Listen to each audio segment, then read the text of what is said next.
ఆంధ్రప్రదేశ్ శాసనసభలో 2025-2026 వార్షిక బడ్జెట్ను ఆర్థిక మంత్రి పయ్యావుల కేశవ్ ప్రవేశపెట్టారు.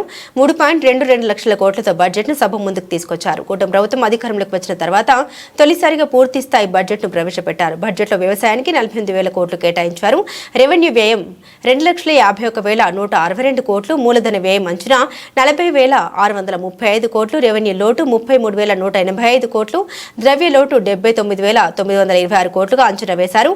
అన్నదాత సుఖీభవ కోసం 6,300 కోట్లు, ఏపీ జీవనాడి అయిన పోలవరం ప్రాజెక్టు కోసం బడ్జెట్లో 6,705 కోట్లు కేటాయించారు. రాష్ట్ర రుణ సామర్థ్యం 0కు చేరుకుందని, అప్పు తీసుకునే శక్తి లేని ఏకైక రాష్ట్రంగా ఏపీ మిగిలిందని అన్నారు. బడ్జెట్ ప్రసంగంలో నెగిటివిటీ ఎందుకని, ఏడాది గడిచినా ఇంకా గత ప్రభుత్వ ప్రస్తావన ఎందుకని వైసీపీ ప్రశ్నించింది. సూపర్ 6 హామీలు నమ్మి ప్రజలు కూటమి పార్టీలు కోటేస్తే ఇప్పటి వరకు అందింది అర్ధదీపమేనని, సంపద సృష్టి అద్భుతంగా చేస్తున్నామన్న సీఎం చంద్రబాబు సూపర్ 6 హామీలను తగిన కేటాయింపులు ఎందుకు చేయలేదని మాజీ ఆర్థిక మంత్రి బుగ్గన రాజేంద్రనాథ్ రెడ్డి ప్రశ్నించారు. బడ్జెట్లో నిరుద్యోగ భృతి ప్రస్తావన లేకుండా నిరుద్యోగుల్ని ప్రభుత్వం మోసం చేసిందని, అన్నదాత సుఖీభవ, తల్లికి వందనం పథకాలకు సరిపడా నిధులు కేటాయించడం లేదని, బడ్జెట్తో ఏ వర్గానికి న్యాయం జరగదని అన్నారు.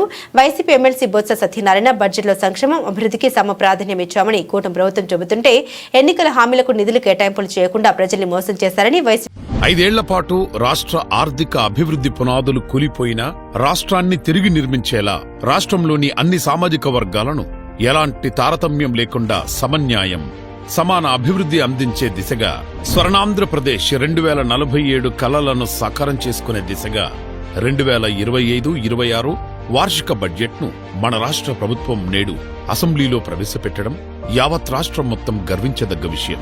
3,22,359 కోట్లు 2025-26 వార్షిక బడ్జెట్తో జగన్ రెడ్డి పాలనలో బక్కజిక్కి వెంటిలేటర్ స్థితికి చేరిన రాష్ట్ర అభివృద్ధి ప్రాణం పోసుకున్నట్టయిందని చెప్పక తప్పదు. కానీ నేడు రాష్ట్ర ఆర్థిక శాఖ మంత్రి వర్యులు శ్రీ పయ్యావుల కేశవ్ గారు, రాష్ట్ర ముఖ్యమంత్రి వర్యులు శ్రీ నారా చంద్రబాబు నాయుడు గారు, ఉప ముఖ్యమంత్రి శ్రీ పవన్ కళ్యాణ్ గారు, కేంద్రంలోని ప్రధానమంత్రి వర్యులు శ్రీ నరేంద్ర మోడీ గారి ఆశీస్సులతో రాష్ట్ర కేబినెట్ ఆమోదంతో ప్రవేశపెట్టిన వార్షిక బడ్జెట్ రాష్ట్రంలోని అన్ని సామాజిక వర్గాలకు న్యాయం జరుగుతోందనే నమ్మకం, అభివృద్ధి గ్యారంటీ అనిపించేలా కనిపిస్తోంది. దళిత సంక్షేమానికి 20,281 కోట్లు, గిరిజన సంక్షేమానికి